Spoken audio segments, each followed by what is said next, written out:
Aïla.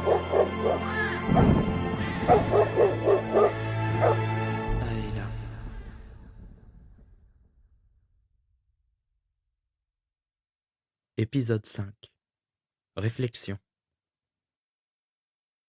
Aujourd'hui, Nelly, la gentille costumière du théâtre de Monsieur Dutretot, où avait l'habitude de performer Aïla et Nino, se trouve sur le pas de la porte de Leonardo, le frère de ce dernier. En effet, pendant que Aïla s'échappait du théâtre avec ses deux comparses, la diva lui avait justement demandé d'aller le prévenir de la situation, et notamment que son cher Nino eût été arrêté par Karl Hotz, le lieutenant nazi qui gère les opérations militaires à Nantes. Au moment où la porte s'ouvre, c'est Nino qui se trouve face à elle. Son cœur bat fort, elle peut même le sentir le long de ses tempes. Le parfum qu'elle appréciait tant de Nino plane tout autour d'elle. En face, l'homme la regarde, l'air intrigué.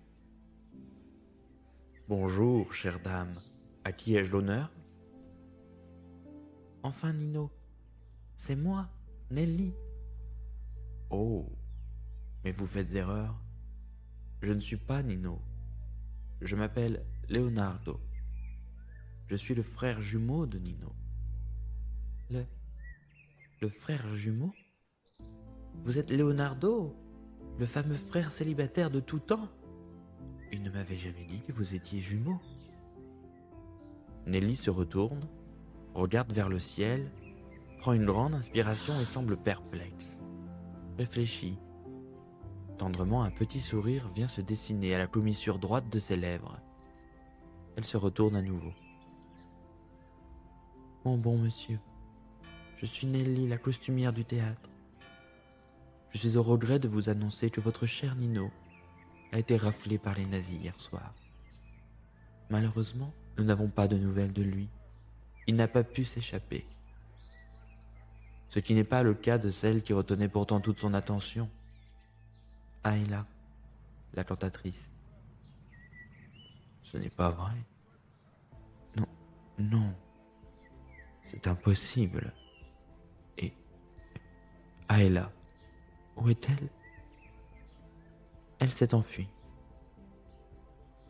Bon,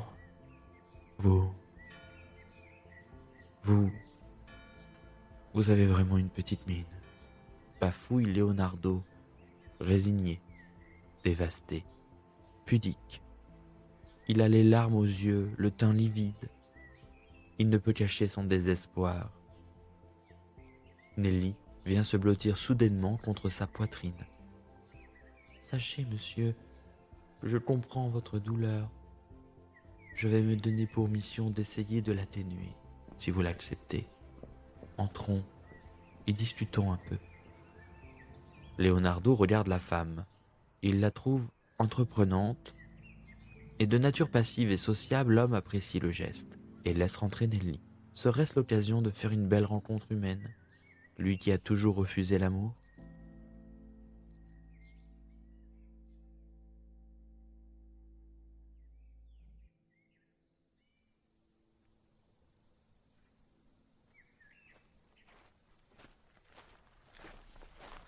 Le long d'un chemin de terre bosselé recouvert de feuilles mortes et de branchages, une femme élégante, à la stature imposante, déambule, une valise à la main. Elle porte le chignon, un grand manteau bleu nuit, épaulé et cintré à la taille. Aïla marche, un plan à la main. Elle n'hésite pas, elle sait où elle va. Elle a confiance. C'est Kezia qui lui a donné. Elle a tout prévu pour sauver sa mère de cœur. Au bout du chemin, une chaumière se dresse fièrement derrière un bosquet.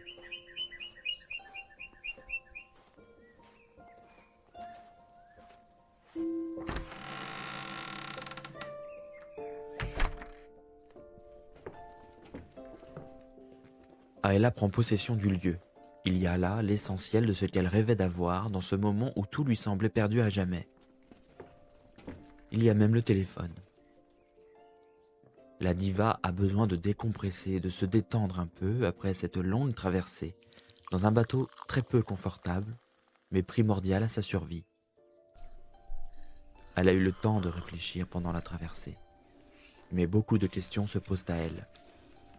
Qui l'a dénoncé ? Et surtout, qu'est devenu son homme, Nino. Aujourd'hui, installée à Macapá, au Brésil, dans cette chaumière que Kezia, originaire du pays, a préparée pour elle, Aela décide de prendre le temps et d'organiser son grand retour.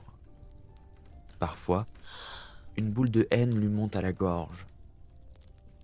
Elle n'a qu'une envie, se venger. Mais elle est torturée, car c'est la bienveillance qui la définit le mieux et non la cruauté.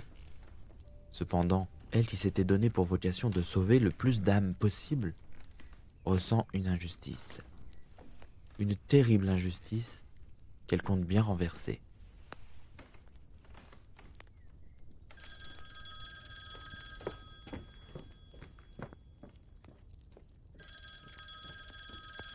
Bonjour Aela, c'est Kezia.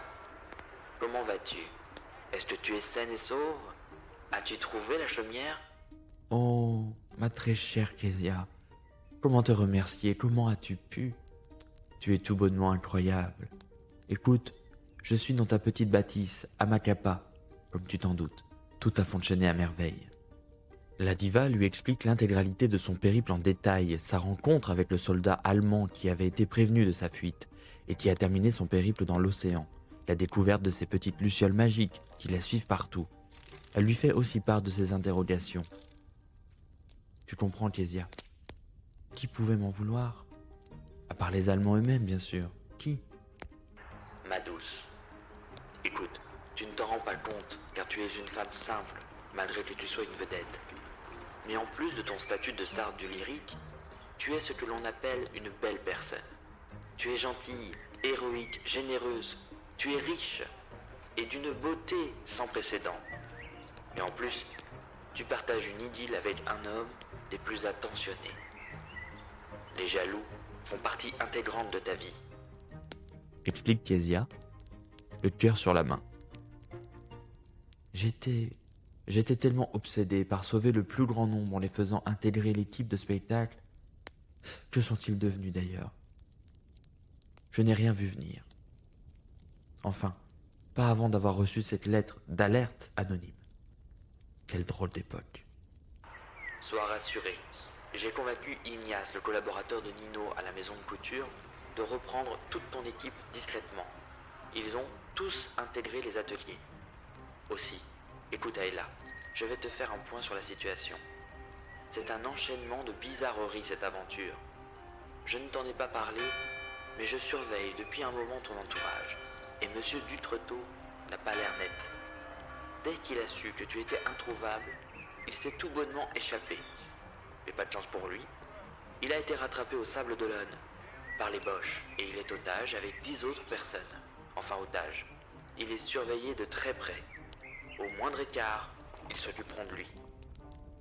Monsieur Dutretot? Il est un homme d'affaires, pas un délateur. Enfin, je ne crois pas. Quel serait son intérêt de me faire chuter? Il savait que mon équipe était essentiellement composée de juifs réfugiés et d'homosexuels. Il n'aurait pas pris ce risque. Je l'ai croisé bien des fois avec Maëlie dans la rue. Il m'avait l'air bien discret. Ils avaient l'air de se cacher. En plus, le jour où tu as reçu la lettre anonyme qui te prévenait que des gens te voulaient du mal, je l'ai vu sortir de ta loge. Je pense que c'est lui le corbeau. Un complot? Dutretot, Maëlie?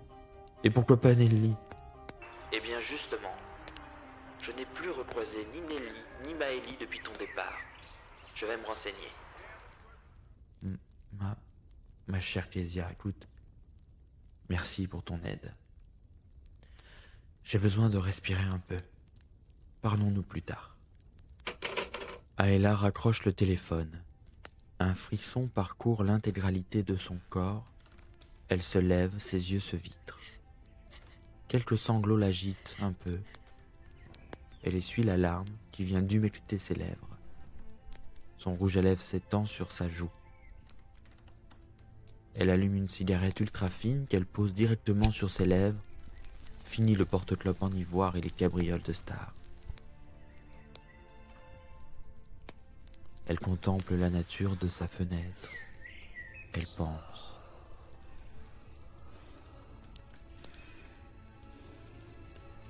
Une fulgurance brille soudain au fond de son regard.